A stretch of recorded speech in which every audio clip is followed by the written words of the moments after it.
Jesus cura um homem cego de nascença. Em João capítulo 9, vemos esse relato. O que eu quero falar aqui hoje é a respeito da capacidade do ser humano ser tão ruim de coração quando o que prevalece nele é o fanatismo, o extremismo daquilo que para ele é o que se deve fazer, passando por cima de tudo, ignorando de fato a graça e o amor de Deus. Por que digo isso? Se a gente observar no verso 13, diz que levaram esse que antes era cego até a presença dos fariseus, aquela seita religiosa que mais perseguia Jesus. E era sábado quando Jesus fez o lodo e lhe abriu os olhos. Tornaram, pois, também os fariseus a perguntar-lhe: como vira, né? Como você passou a ver?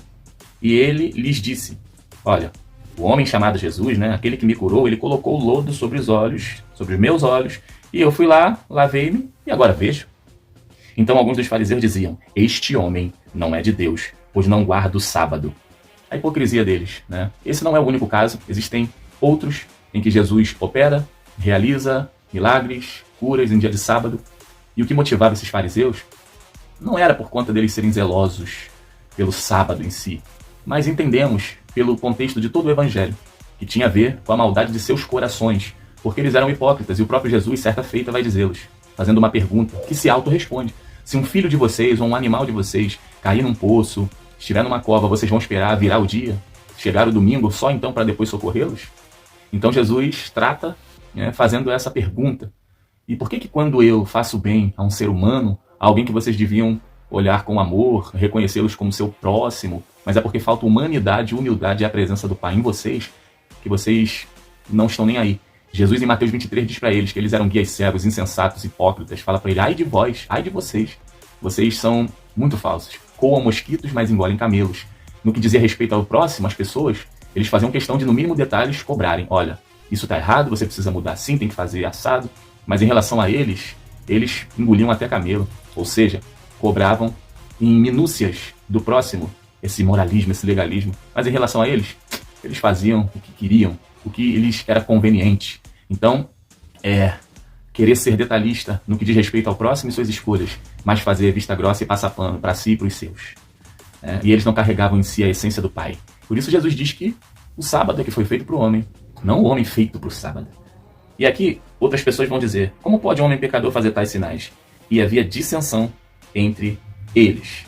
Agora, terminando aqui, hoje a reflexão é: a que ponto o nosso coração é capaz de chegar em níveis de maldade, né, dentro principalmente do nosso cinismo, e nos colocarmos como servos de Deus, filhos de Deus, pessoas que têm fé, que têm crenças, e na verdade estão com o coração endurecido, pautados e alicerçados em seus próprios interesses e conveniências.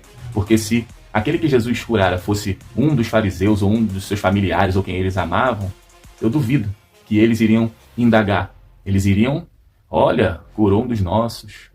Mas como para eles não fazia diferença, não era o nicho deles, não era o curral deles, então eles queriam, na verdade, sempre criar caso contra Jesus, nem aí para a vida do próximo. Se Jesus fez o bem, se Jesus curou, se Jesus sarou, se Jesus salvou, a ira deles só aumentava, a inveja deles só crescia. E aí a gente precisa refletir até que ponto o nosso coração também, se a gente não vigiar, acaba ficando triste por algo, porque para a gente não aconteceu, mas o outro teve a vitória, e a gente tem aquela falsa, né, vida, aquela vivência deturpada dentro de nós, que pode até por fora demonstrar: oh, que legal, amém, mas por dentro está se corroendo, questionando: por que com ele não comigo? Por que com os outros acontece, na minha causa não? E aí a gente está olhando para o nosso próprio umbigo. Nosso Deus é o nosso ventre. A gente tem que vigiar, porque ser religioso não indica ser alguém que agrada a Deus. Mas se você fizer a vontade do Pai, que se manifestou no Filho, que é a nossa grande referência, Jesus Cristo, aí sim, como o próprio Jesus muitas vezes declarou: estes são os que agradam a Deus, estes é que fazem parte da família da fé, os que ouvem a palavra do meu Pai e praticam, os que desejam ao próximo o bem que gostariam ou necessitariam receber.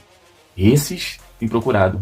Aí isso independe de costumes, conjuntos de regras, mas é ter um coração que ainda é de carne, não de pedra, e que se permite ser tratado e trabalhado por Cristo, pelo amor dele em nossas vidas.